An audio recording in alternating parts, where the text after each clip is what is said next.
president of the Association for Migration Linguistics and serves as the consultant for the Oxford English Dictionary. He is also the editor of the definitive Routledge volume, Philippine English, Development, Structure, and Sociology of English in the Philippines. His prolific research career focuses on the interdisciplinary study of language within the process of human mobility. Grounded in the principle of equity and diversity, his work seeks to develop a migrant-centered approach to linguistics that addresses the unique challenges faced by displaced population in an increasingly challenging world.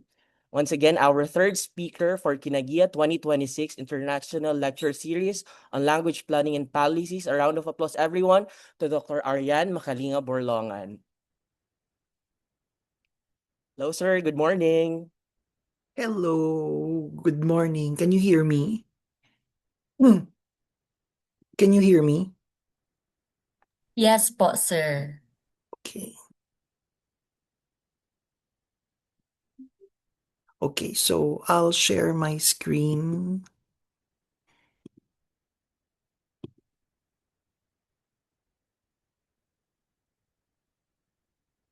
Uh, just a moment.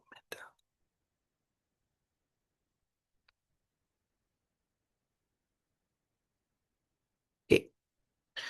So I've been asked, first of all, thank you very much for the invitation for including me in this high profile, um, I'm humbled, high profile uh, list of speakers. I'm very humbled to be included, to be chosen to speak on a topic that is close to me. And I think it was mentioned. I'm one of those who thought about this research area.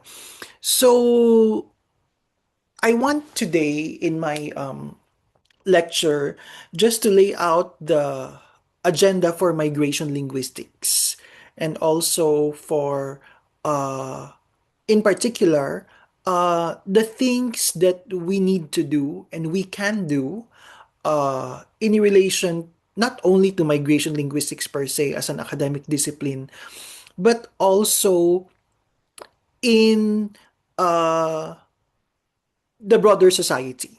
Okay, it's not only an academic endeavor, but a social responsibility.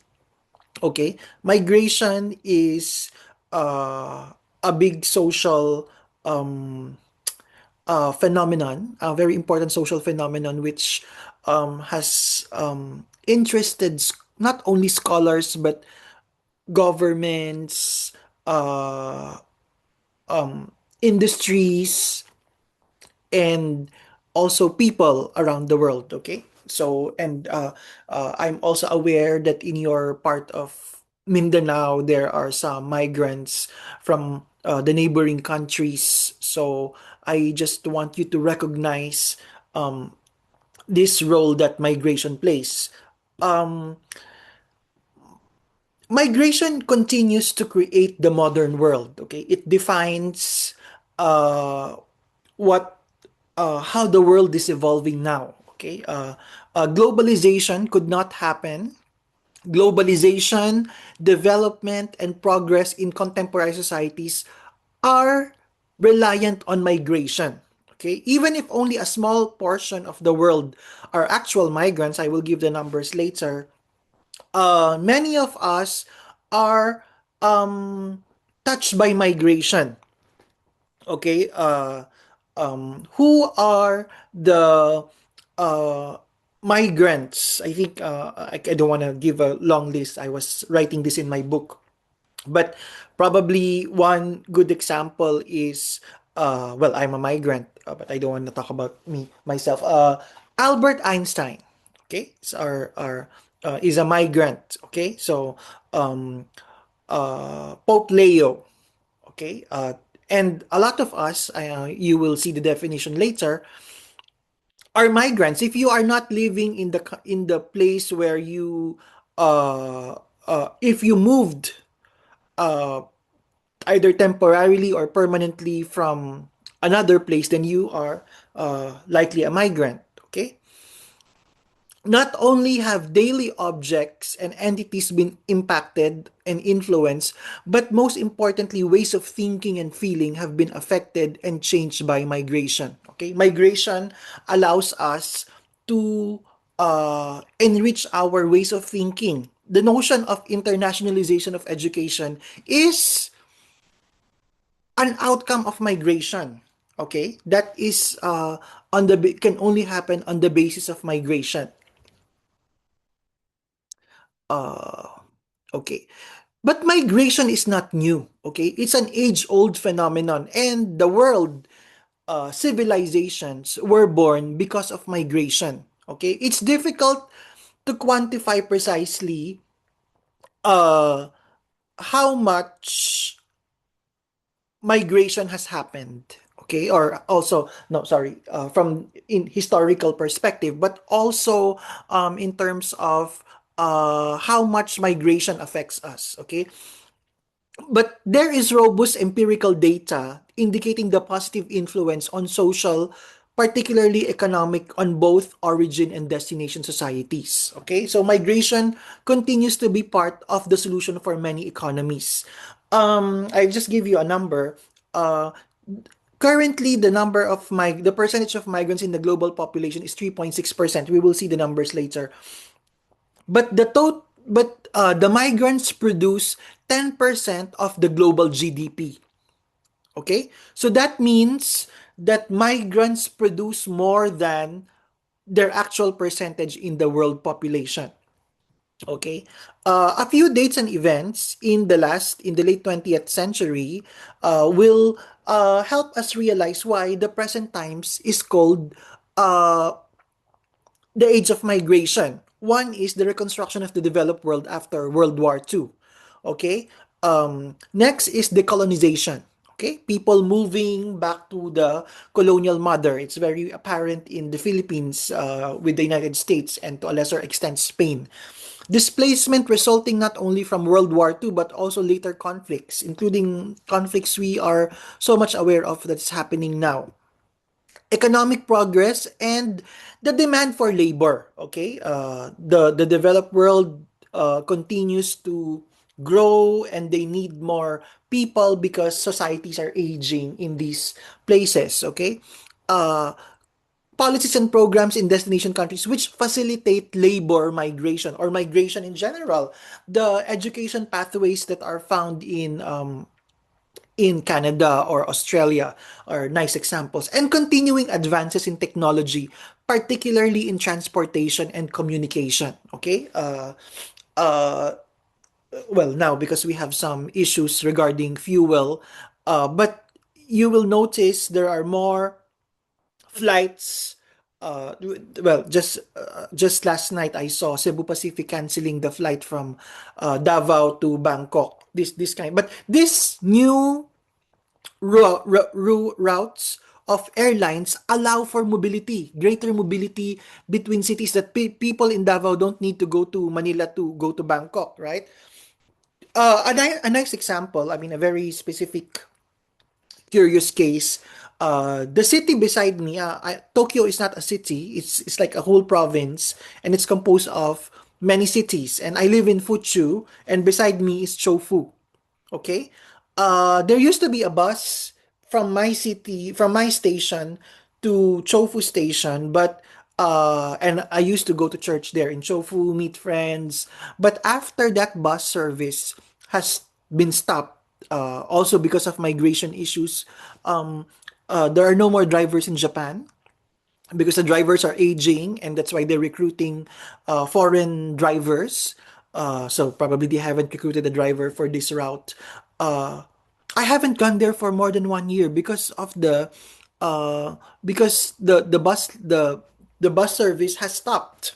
Okay, so these kinds of realities, um, most especially in particular, transportation. Okay, uh, if you look at the history of humanity, not only the Philippines or recent history, you will see there are two things which humans did consistently did in the entire history. They spoke and they moved. Okay? And we continue to do that today. The very essence of what we have been doing in the last few years was simply to talk, go to another country, and to learn a new language, and we survive. Okay? That is how we built civilizations. Okay? And that human nature to move and to speak is precisely why migration linguistics is an important and relevant subdiscipline of contemporary linguistics. Okay, so look at the percentage of migrants. Okay, these are um, numbers. Okay, so of course it is growing. The actual numbers are growing from below 100 million to 250. Okay, the numbers in 2024 would be 260 million. Okay, but the actual percentage of migrants of the with reference to the global population is relatively stable from 2.5 to 3.5%. Okay, in the last 60 years, simply because the global population is also growing. Okay, uh, here are the numbers like 280 million. Okay, 3.6. Okay, you will see the number of migrant workers is 169 out of 281 million. So labor is the most important driver of migration. Okay, that's something that I want to emphasize. Okay, long distance migration has increased. Okay, you can imagine. It's hard for us to imagine how. Sorry, I go back to that notion of transportation. Uh, uh, because it's so common to us, these cars, these vehicles. You would look at the history of the Philippines and they talk about Intramuros and there's everything there inside. And people lived there. There were many churches. It's walled, and probably if you in the modern times, if you think about Intramuros, how can people just live there? But there were no cars before. And going out is, I mean, you would imagine if there were no cars, there were the horses, and then people who would have that would only be the richer people, the more affluent people. And just going to LaSalle from Intramuros, which is not very far, it's around a 20-minute car ride. But probably if you walk that long, it will be around 2 hours. And if you will do that on a daily basis, that is not bearable. Okay? We complain about 2 hour commutes, but 2 hour walking would not be, or 4 hours of walk would not be uh, a very good thing to do every day. Okay? And so you see how these technologies have allowed us to um, to move, okay? Long distance, okay? Uh, Contrary to what is usually assumed, human and social economic development is in low-income economies has increased people's aspirations and capabilities. So when sometimes some developed economies would think that, oh, if we donate to help improve these countries, they will not migrate, they will stop migrating. No, the more that countries become more developed, the more that they migrate, because they become more educated, they have more abilities, they see more opportunities in other places, so they move. Okay, um until a country becomes uh upper middle income economy. Okay, something that our government, the Philippine government, has been aspiring for, I think, in the last few years, and I think they were thinking they could have achieved it last year. Probably, I think in the next 2 years or 3 years, we will be there. Okay, and probably we will see the decline in the number of migrants. Okay, going out. Okay, next, migration policies have not necessarily been more restrictive, but they have been more selective. Okay? They are um, they are more selective. They privilege those what we call the highly skilled professionals, okay, the educated migrants over those who are doing the dirty, dangerous, and demeaning jobs. Although that's the kind of migrants that most countries need. Okay, uh, it's the media and the politicians who have often painted a dreadful picture of what migration really is. Okay, and that's why people have negative thoughts about migration. Okay, most especially from the perspective of the destination society.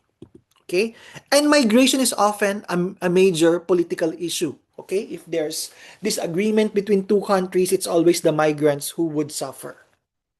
Okay, uh, what are the issues in the 21st century now, which might impact migration? Okay, for example, the World Trade Center, the terrorist attack of the World Trade Center in the beginning of the century, um, border restrictions followed. The euro entered into circulation in 2002, which allowed for greater mobility in European Union, which also included the Schengen visa. Okay, Facebook and so was Twitter in 2006 was introduced. Okay, and this allowed us to see and to have more information easily, to see our friends, oh, they have a good life now in another country or in another place. Okay, Apple released the iPhone, okay, which made it easier for us to see things, before you need to sit down in a desktop to see pictures, but now you just need your phone. Okay, in fact, we use our phone more than the desktop now to access these kinds of connectivities. Okay, in the same year and until 2009, the world's economy declined. Okay, Barack Obama was elected. There was increased movement of refugees in 2015 because of the crisis in Syria.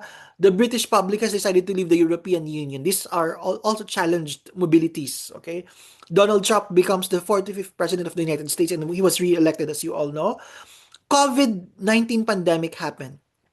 Okay, which we thought will stop migration, but no, after COVID, oh, we are all moving again. And the recent conflict between Russia and Ukraine, and also uh, um, much more recently, the Middle East. Okay, now migration has thus made the world in the present times more multilingual than ever before. Okay, this does not mean that there are more languages now. In fact, there are fewer languages now. But we hear more languages that in our places more than what we have heard before. Okay, uh, um, because people move. Okay, mobility, linguistic ecologies, and landscapes have also become more diverse. Okay, languages played many roles in migration and mobility and diversity. It's not only a tool, but more importantly, it's been a vehicle, a means, a force, which has allowed greater prospects of mobility, diversity, sustainability, and prosperity. Language is a tool. I will explain this later. Yet, at the same time, diversity, linguistic or otherwise, also prompts many challenges. Diversity sometimes forces us to choose which, often without critically thinking why. Okay? When we choose a language over another language, we don't think, but it has implications. Okay? Um, Language in migratory context in contemporary times has also been a border, even while it is a bridge. Okay? So language is a border of belongingness, right? If you don't speak our language, you don't belong. Okay? It's a basis to label someone as other rather than us or we. Okay? Uh, so what are our predictions? Some languages will remain more dominant over others. Okay? Language choice will probably converge towards lingua francas at the expense of minority and migrant languages. Of course, English will remain a powerful language. Second prediction is The second prediction is that language proficiencies will remain to be a valuable object in migrations.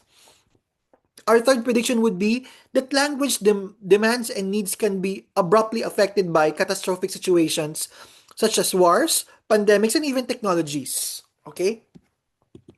The availability and advancement of technology will greatly influence policies and programs in relation to migrant language acquisition, learning, use, and practices. Technology could be utilized in assisting migrants, but can also be used to eradicate the roles migrants play. Okay? The saddest prediction which we make is that language will remain an instrument of marginalization and peripheralization, of othering and silencing in 21st century mobilities. Okay? Now, we look at migration again, not in particular about language. Uh, Migration scholars study what makes migration successful, or how do you become, in simple terms, how do you become a successful migrant? And one is economic opportunity and financial stability, social network, the support that you have, friends, fellow, what we call, the technical term is your co-ethnic social network, government infrastructures, the programs government has, the policies governments have, um, and also your personal trait and psychosocial skills, like in particular coping and resilience. Okay, but there is overwhelming empirical evidence which point to the fact that successful migration is built on and largely dependent on successful integration of migrants in their destination societies. And when you talk about integration of migrants, language is the most important dimension of integration, of migrant integration. Okay, in many studies across many countries, language is the single most important factor in successful migration. Okay? Uh, that's why I call language the heart of migration. Okay? Um, and although every migration story is a unique story, every migration story always includes language as a main actor. Okay? So what are the roles of language in migratory context? Okay? One is as a basic skill. Okay? Just like when you're a tourist to buy something, to a little higher stake is to register in the city hall, open a bank account, and so on and so forth. Okay? As an economic capital, okay, to get a job, or also to be educated, to get into a school. Okay, it's an asset which you use. Okay, no matter how much money you have, if you don't have the proficiency in Japanese, probably you cannot enter a Japanese university. Okay, uh no matter how well educated you are, if you don't speak Japanese, you cannot get a job ordinarily. Okay? So, and it's also a social and cultural object. It's a way to carry your identity as a Filipino. For example, when you hear someone talking in the train in Filipino, then you recognize, oh, they're Filipinos. But also, it's your way of showing you belong. As I was saying earlier, if I speak Japanese, then people will think that I integrated very well. Okay. When you look at the studies on in linguistics, the foundational and pioneering studies in linguistics, most especially social linguistics, you will see that they all used migrants. Okay. Haugen's book, The Norwegian Language in America, Wainwright's book, Languages in Contact, okay?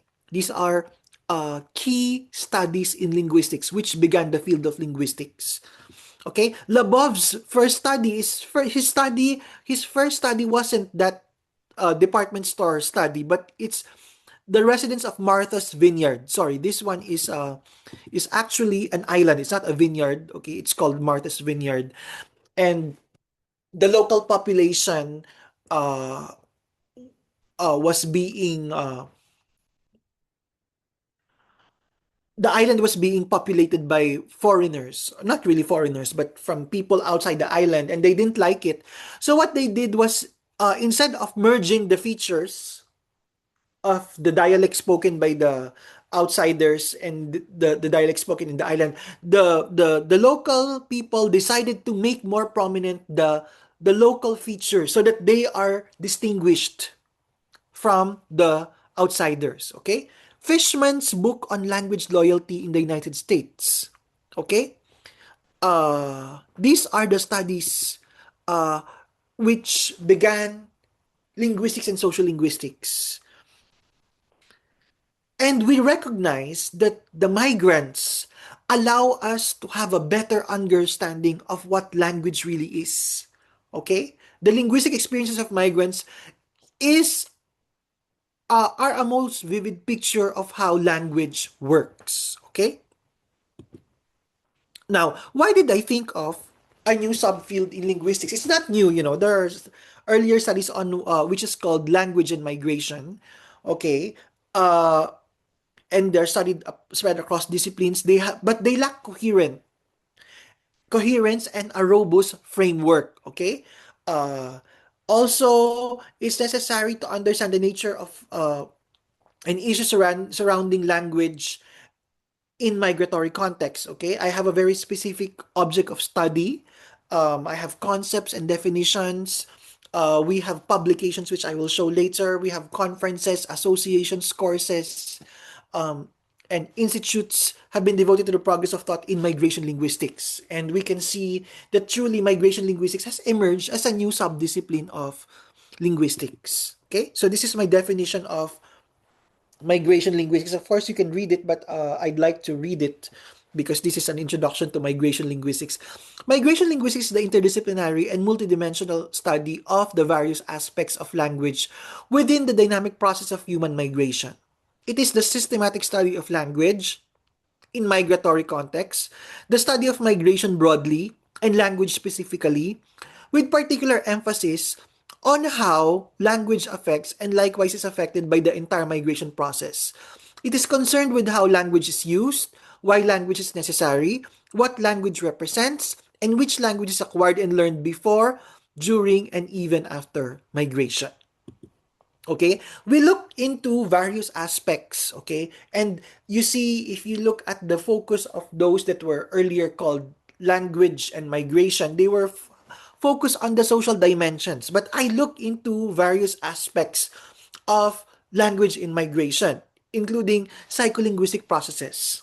Okay, how people acquire. There are a lot of studies like this, but I mean this is a key area also. The social linguistic conditions, attitudes, maintenance of languages. Okay, effects of migration on linguistic structure. So this is something that these language and migration studies have not focused on because this was being done by the social linguist. Okay, and also to some extent the historical linguist and the contact linguist. Okay, uh, next is the linguistic rights of migrants. Okay, what do what should migrants receive?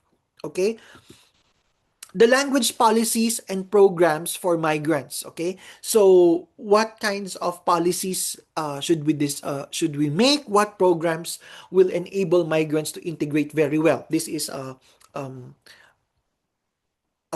one of the things that migration linguistics would do. Okay, so what's the agenda for migration linguistics? I have laid out the theory, laid out some studies, is for the next scholars to test this these things that I've laid out. What should they do to add more data, add more findings, probably dispute what I've said, so that we will better understand how language works in migratory context, and most importantly, to be able to help the migrants in their migratory experiences. Okay? Uh, let me just, okay. What is our vision? Okay, migration linguistics has a vision for diverse, for the 21st century migrations. First of all, we want it to be the heart of migration, even if I say it's language, but the center of migration is the migrant. Okay? And we must they must be the priority in designing, implementing migration policies, programs, and practices, and also in the study of migration linguistics. Okay, we must work for equality. Okay, why are we doing this? So that we can provide equal opportunities for migrants. Okay, uh, and to allow for diversity to exist, to celebrate diversity. How? By using technologies and other things that are available in our society. We must also prepare for crisis, okay? Which we have seen there are so many in this decade, right? COVID-19, the wars, and now also a new challenge, of course, is an outcome of the war, but we for Russia and Ukraine, Israel and Palestine, there was no issue of energy security, right? But now we are dealing with that.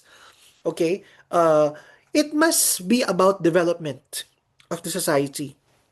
Okay, um, and also sustainability and future readiness.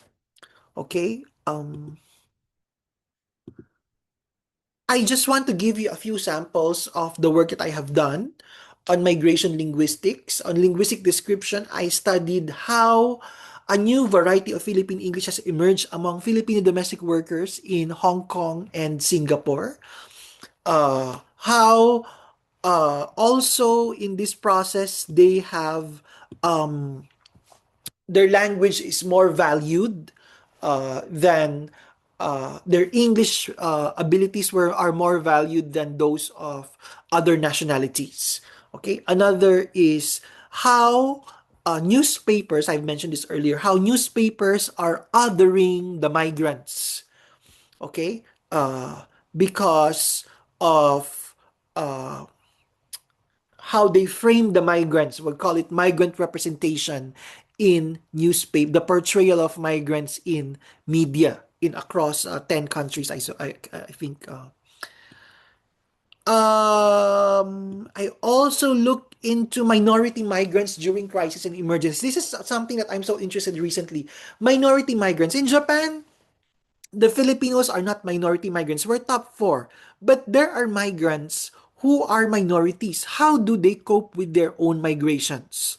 Okay, they have some of them are refugees, some of them are the North Koreans. I've studied the North Koreans also. So these kinds of things interest me now. I have a student who did a linguistic ethnography of an apartment complex that is highly populated by Chinese. Okay, and it's a very interesting. He's graduating soon, but he's my PhD student, and he did very well in this kinds of this documentation. Okay, uh, now I always say that migration linguistics is not only a theory but a solution. Okay? So I don't want to always dwell on migration on research only, but I do something for the well-being of migrants. So I prepared the guidebook for new mothers in Japan. Okay, this is I will have this book series, and we released this last year. Okay, around exactly last year. We're also doing the Masayang Pinoy project, okay? To help people, Filipinos in Japan, cope with their loneliness in a language that they know, okay? Because sometimes not knowing the language spoken in the country makes you feel more lonely, okay?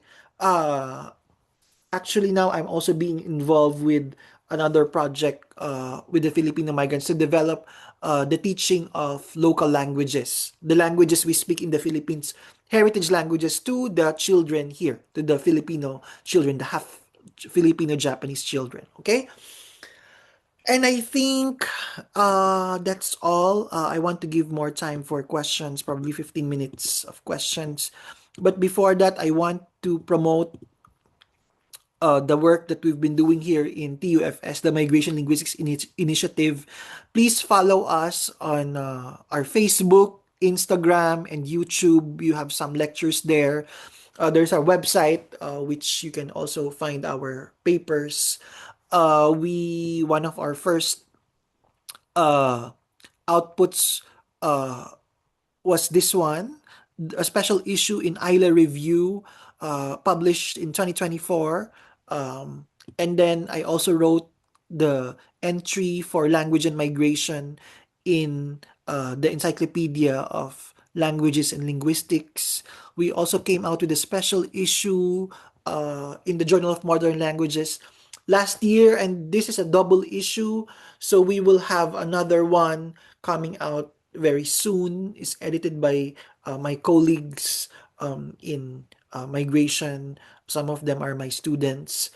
We also have a special issue coming out in Philippine Journal of Linguistics focusing on migration linguistics in the Philippines. Okay, and here I somehow this lecture, you can see vestiges of this lecture in an article written in Filipino. Okay, so I wrote an introduction to migration linguistics in Filipino, linguistikang pangmigrasyon, pagpapakilala sa isang sumisibol na disiplina. Okay, so uh, I'm also involved in the Pinoy version of the Migration Bible. Okay, it's in preparation. So you see here, these kinds of involvements. These are not non-academic, but they are um, key to how we make progress in uh, helping migrants. We have a conference this November in Malaysia and Singapore, the third international conference on migration linguistics. Will be hosted by the Malaysian Association of Applied Linguistics and the Singapore Association for Applied Linguistics, together with my association, which I established, and also our research network with ILA. So I hope that you can attend this conference. Thank you very much. That ends my lecture for your series. Thank you very much, Dr. Burlongan, for that very engaging, insightful, and thought-provoking lecture. We truly appreciate your valuable contribution to today's discussion. And at this moment of time, we now open the floor for questions and discussions. To facilitate this segment, may we have Sir Romeo Jr. E. Tejada. Hello, once again, good morning, everyone. So we're done with the talk from Dr. Borlongan. So he provided us with different agenda for migration linguistics. Most probably, you can conduct studies on the several verticals that he have mentioned. So you will now cater questions coming from you all. So you can type your questions via chat, and you can also unmute yourselves and open your mic so that we can, of course, relate to your questions. The floor is ready for your questions. Okay, we have one question on the list. So we have from Kirby Robert Pablo. If you wanted to unmute your mic, you can do so. So here's the question. In today's digital age po, many migrants rely on translation applications and AI to navigate new countries. My question po is, how do these digital tools acts as bridge that promote linguistic equity, or do they create new linguistic barriers that we have yet to theorize? Thank you. That's a very good question. Which made me think. I think we should also. Well, it acts in both ways. Okay, so it's not an either or. Uh, uh, it helps us. I think just like AI in general, ChatGPT, our best friend. Uh, um, you should know it's a tool, but it's not something you rely on. Okay, so if we consistently use that translation app, which I'm sometimes guilty of, I don't speak Japanese very well, and have survived because of that. I mean, not only because of that, but I'm also learning. But what I mean is, because of the availability of these things, some migrants take for granted the need to learn the language very well. Okay? And uh you know, having those translation apps won't always get things done.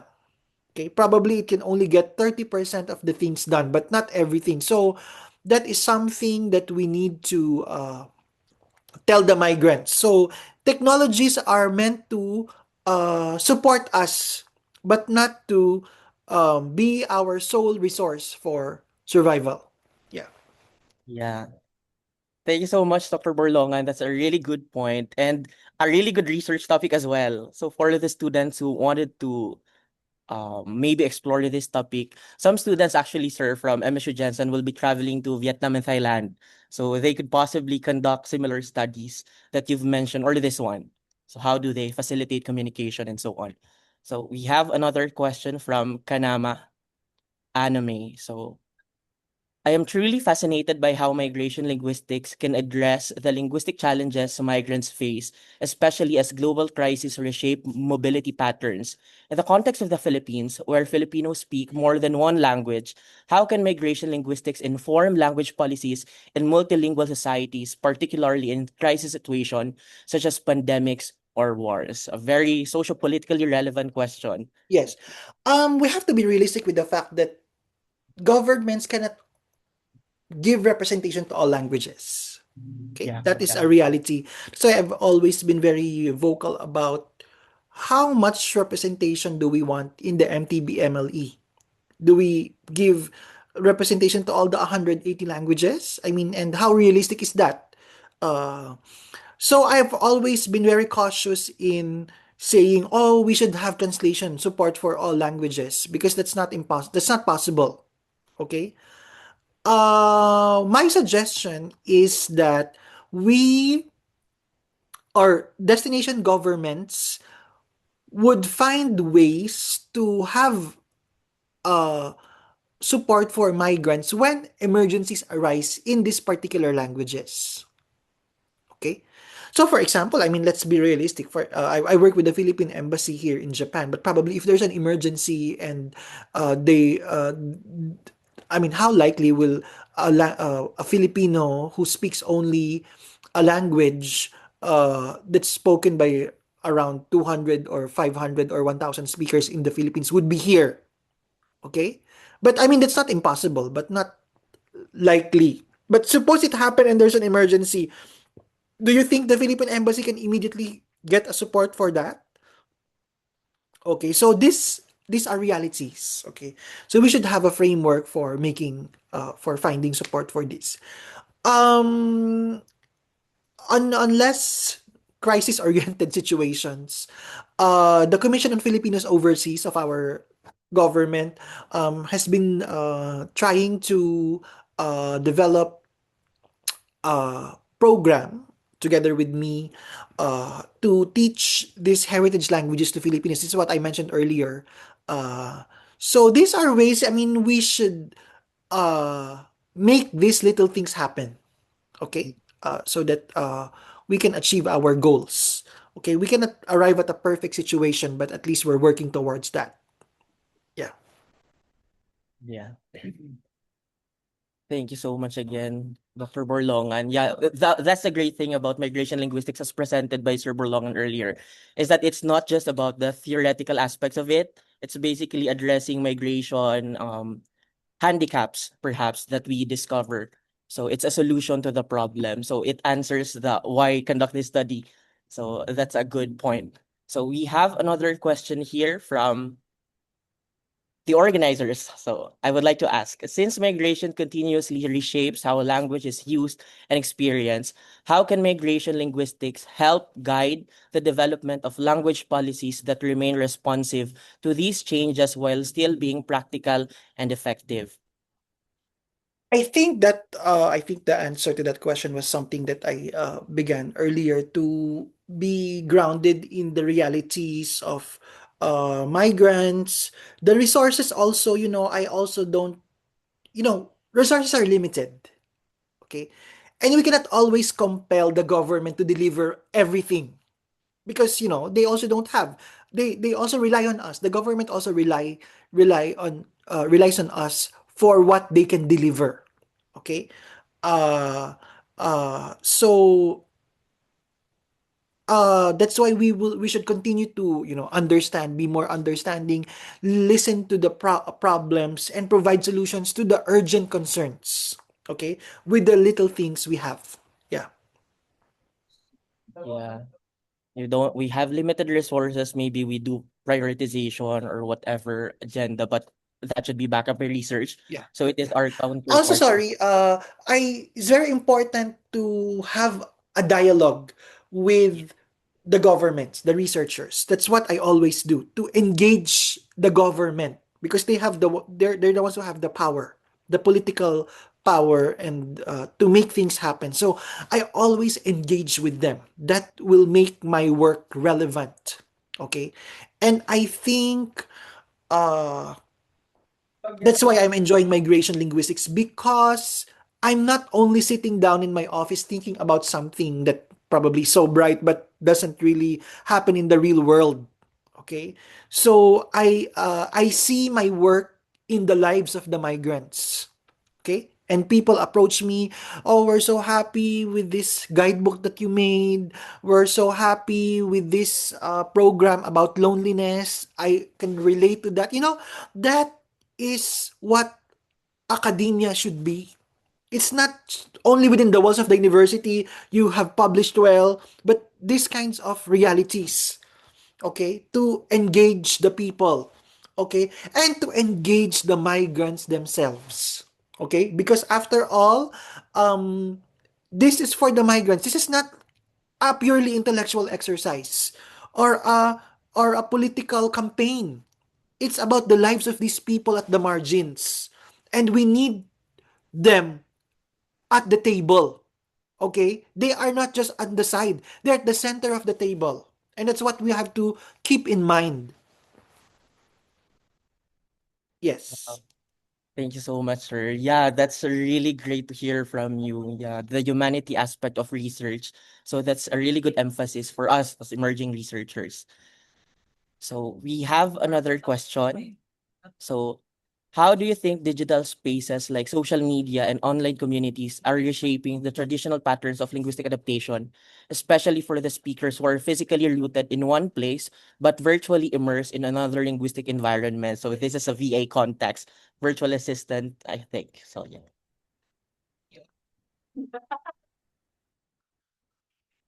Well, there are studies which talk about how social media is helping the maintenance of heritage languages. Okay, uh, I'm from a migrant family, and I remember when my mother came to Japan, my parents came to Japan. I have to wait for their telephone call. Okay, which happens on weekends. If they want to show something to me, I need to wait for a picture which will be sent by post. Okay? Uh, but now you don't need that. You can just do a video call. Okay? So these kinds of realities uh, allow for connectedness to happen. Okay? To be able to talk to your grandparents, if you were born in another country and then you want to hear your grandparents speak in that language. So this affects, okay, also their delivery of different services. Uh, the Philippine Embassy is reliant on Facebook because you just need the Wi-Fi. You don't need the landline to connect.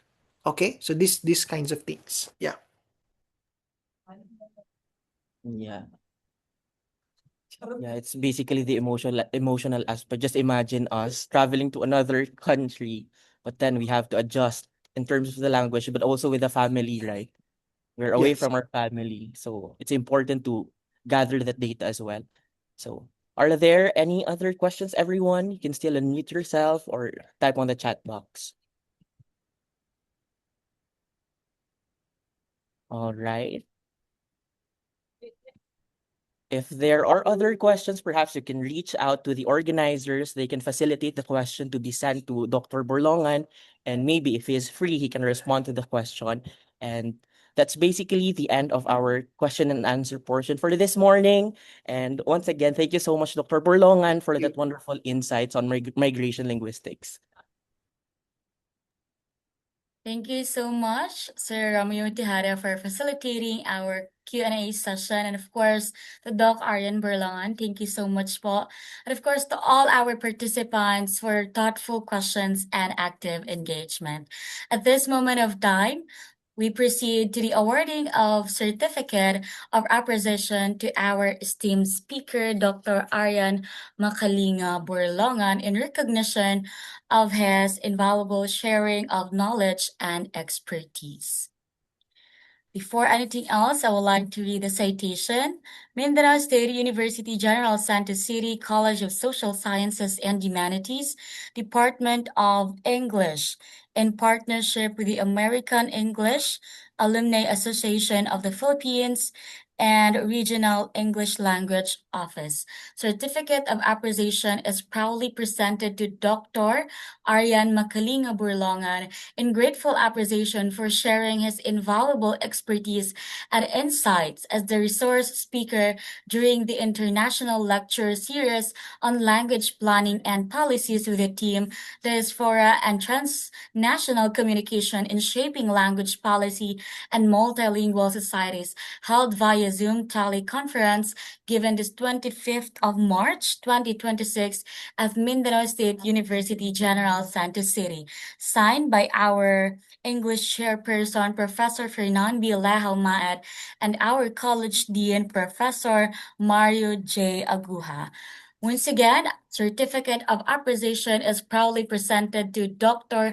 Arian Makalinga Burlongan. Ayan, let's have first photo opportunity po, Doc. 1, 2, 3, smile po. Ayan. Maraming salamat to once again to our guest speaker for this morning, Dr. Arian Makalinga Burlongan. Thank you so much po for Thank you very your much. expertise po, for sharing your knowledge with us po. Maraming salamat.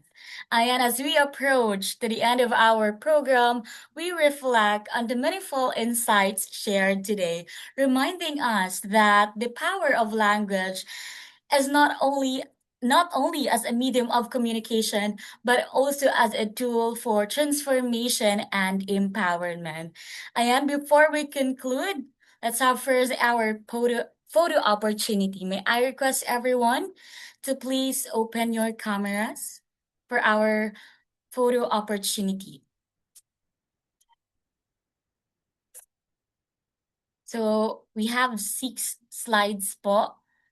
Smile lang po tayong lahat. Ayan. Count po ako. And 1, 2, 3, smile. Next po. Smile lang po tayo. 1, 2, 3. Smile. Next po. Third po. 1, 2, 3, smile. We are now on our fourth. Ayan. Fourth slide po tayo. 1, 2, 3, smile. Next, 1, 2, 3, smile. And last po, 1, 2, 3, smile. Ayan, maraming salamat po. Thank you so much. Before we conclude, here are a few announcements. Certificate of participation will be sent via email after the event. And kindly accomplish the sign-out form in the chat box. And our participants will be given 15 minutes to accomplish it. And also, we would like to inform everyone that our fourth and last session will be on April 11. Ayan po, with different speakers, with different distinguished guest speakers we have po during that time. Again, we have our last and fourth session will be on April 11, 2026. And on behalf of the organizers, we extend our sincerest gratitude to our guest speaker, Dr. Arian Makalinga Burlongan, facilitators, our English chairperson, Professor Fernan Bilahao, our college dean, Doc Aguja, our Chancellor Shirik Aventas, of course, to all the faculty and staff of English Department. We have Sir Romeo Tejada who are here with us this morning. Maraming salamat po. And to the rest of the faculty members of English Department, maraming salamat po. And of course, to our dear participants for making today's event a success. We hope that today's lecture has inspired new perspective and enriched our understanding of language, planning, and policies. Once again, this has been the International Lecture Series on Language Planning and Policies. Once again, I am Geraldine Danielle, your host, thanking you for your participation. Have a great day ahead, everyone, and stay safe. Thank you so much, Dr. Burlongan. Thank you, everyone.